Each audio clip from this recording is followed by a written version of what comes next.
Hello students, आज मैं आप लोगों को पढ़ाऊंगी types of angles. Lines and angles के फर्स्ट पार्ट में मैंने आप लोगों को लाइंस का और एंगल्स का इंट्रोडक्शन दे दिया था। अब इस वीडियो में मैं आपको वेरियस टाइप्स ऑफ एंगल्स पढ़ाऊंगी।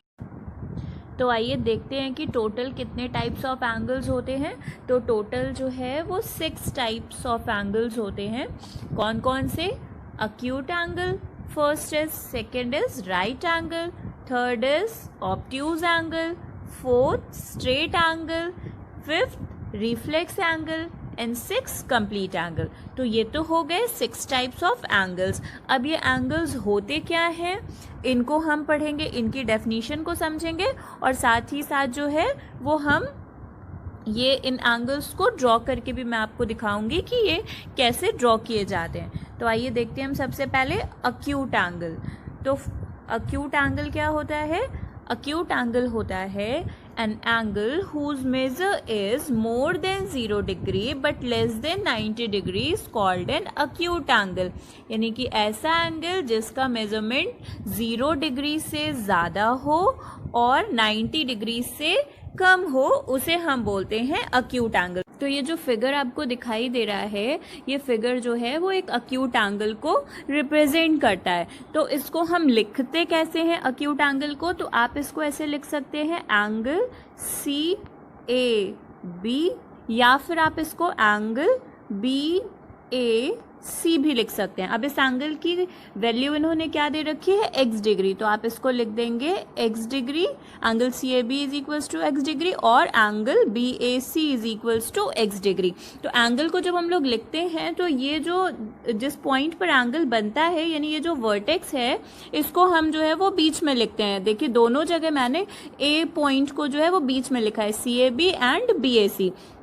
इस एंगल में ये जो AB होती है और ये जो AC होती है, इसे हम बोलते हैं आर्म्स। ये एंगल की आर्म्स होती हैं और पॉइंट A जो होता है जहाँ पर ये दोनों रेज एक दूसरे को ज्वाइन करती हैं, इसे हम बोलते हैं वर्टेक्स। ठीक है, तो अब जो अक्यूट एंगल के एग्जाम्पल हैं उसमें हम क्या लिख सकते हैं? तो देखिए अक्यूट एंगल लिखा हुआ है ना कि 0 डिग्री से बड़ा और 90 डिग्री से छोटा। तो अगर मैं लिखूँ 30 डिग्री, तो 30 डिग्री क्या एक्यूट एंगल होगा? तो हाँ, 30 डिग्री एक्यूट एंगल होगा क्योंकि ये 0 से बड़ा है, 90 डिग्री से छोटा है। और इस तरह से अगर हम ले लें 85 डिग्री, तो 85 डिग्री भी एक्यूट एंगल होगा। इसी तरह से अगर हम 89.9 डिग्री की बात करें कि क्या 89.9 डिग्री एक्यूट एंगल होगा, तो हाँ बच्चों, 89.9 डिग्री भी एक्यूट एंगल होगा क्योंकि जो ये एंगल है ये 90 से लेस है, इसलिए इसको हम अक्यूट एंगल की कैटेगरी में ही रखेंगे। अब हम नेक्स्ट पढ़ेंगे right angle. So what is right angle? An angle whose measure is 90 degree is called a right angle। ऐसा एंगल जिसका मेजरमेंट 90 डिग्री हो उसे हम बोलते हैं राइट एंगल। अक्यूट एंगल में आपने पढ़ा था कि जो 0 डिग्री से 90 डिग्री के बीच में होते हैं, यानी कि 0 से बड़े और 90 से छोटे, उन्हें हम अक्यूट एंगल बोलते हैं। अब 90 डिग्री के एंगल को जो एग्जैक्ट 90 डिग्री का होगा उसे हम बोलेंगे राइट एंगल। तो राइट एंगल को इस तरह से रिप्रेजेंट किया जाता है। ये डायग्राम दिया हुआ है राइट एंगल का।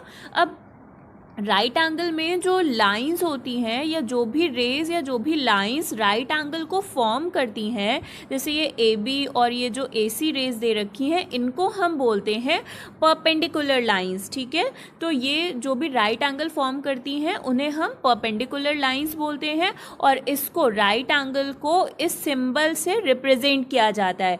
ये जो सिंबल है ये राइट एंगल का सिंबल है। अगर ये सिंबल बना हुआ होता है तो ये इससे हमें ये पता चलता है कि ये जो एंगल है वो 90 डिग्री का एंगल है। यहाँ पर हमको एंगल का मेजरमेंट लिखने की रिक्वायरमेंट नहीं होती है।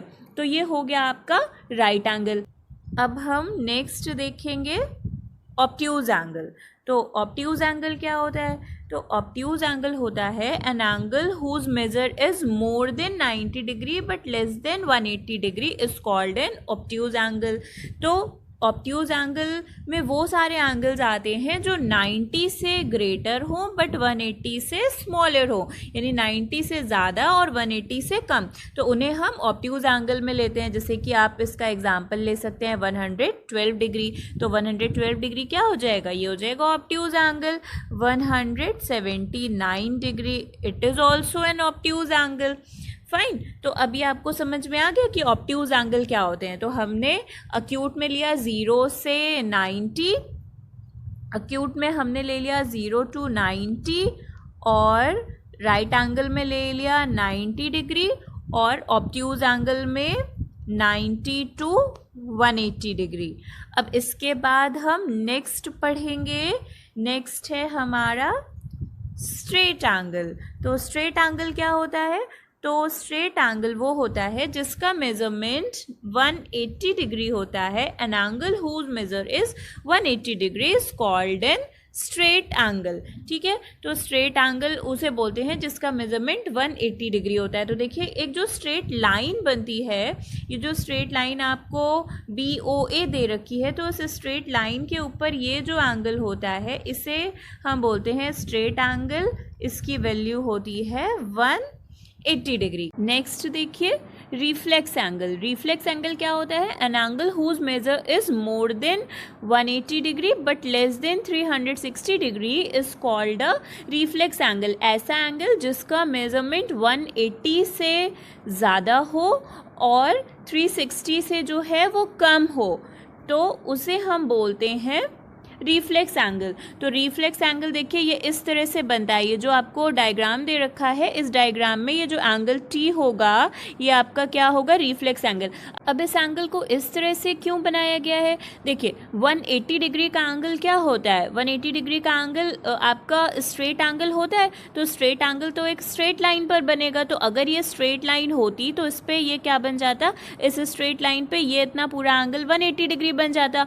अब हमको क्या चाहिए, 180 से ज़्यादा। तो 180 से ज़्यादा आप इधर ऊपर तो यहाँ तो ले नहीं सकते, क्योंकि ये अगर आप ऊपर के डायरेक्शन में ले लोगे तो ये आपको मिल जाएगा 180 से छोटा एंगल, यानी कि ऑब्ट्यूज एंगल मिल जाएगा। बट हमको 180 से ज़्यादा चाहिए, तो हम ये ऐसे एंगल बनाएंगे। आप यहाँ पर इस इतना एंगल ले सकते हैं, या आप इधर इतना भी, ये पूरा एंगल भी आप ले सकते हो, जैसे कि इस तरह से ले लिया, आप ये भी ले सकते हैं, या फिर आप इधर ऐसे भी ले सकते हैं, इतना पूरा एंगल भी ले सकते हैं। तो ये सारे क्या होते हैं, ये सब आ जाते हैं आपके रिफ्लेक्स एंगल में। तो रिफ्लेक्स एंगल के एग्जांपल में आप ले सकते हैं 335 डिग्री जो है, ये भी रिफ्लेक्स एंगल के एग्जांपल में आ जाएगा, या फिर आप 192 डिग्री ले लीजिए, तो ये भी रिफ्लेक्स एंगल का एग्जांपल है। तो इस तरह से जो भी एंगल 180 से बड़ा होगा और 360 से छोटा होगा उसे हम बोलते हैं रिफ्लेक्स एंगल। अब इसके बाद हम नेक्स्ट देखेंगे कंप्लीट एंगल। तो ये कंप्लीट एंगल क्या होता है, an angle whose measure is 360 degree is called a complete angle. ऐसा एंगल जिसका मेजरमेंट 360 डिग्री होता है उसे हम कंप्लीट एंगल बोलते हैं। आपने रिफ्लेक्स एंगल में लिया था ना कि जो एंगल 360 से कम होगा उसे हम रिफ्लेक्स एंगल बोलेंगे। अब एग्जैक्ट 360 डिग्री के एंगल को हम क्या बोलते हैं, उसे हम कंप्लीट एंगल बोलते हैं। अगर ये जो आपकी रे OA है, ये रे OA अगर पूरा एक कंप्लीट राउंड लगा लेती है, पूरा एक कंप्लीट रोटेशन कर लेती है इस तरह से, तो ये आपका एक कंप्लीट एंगल बन जाता है। ये क्या है, एक सर्किल है, और एक सर्किल कितने डिग्री का होता है, 360 डिग्री का होता है। तो बस ये इसी तरह से ये आपका एंगल हो जाएगा 360 डिग्री का। तो ये हो गया आपका कंप्लीट एंगल। आइए क्विक रिवीजन करते हैं टाइप्स ऑफ एंगल्स का।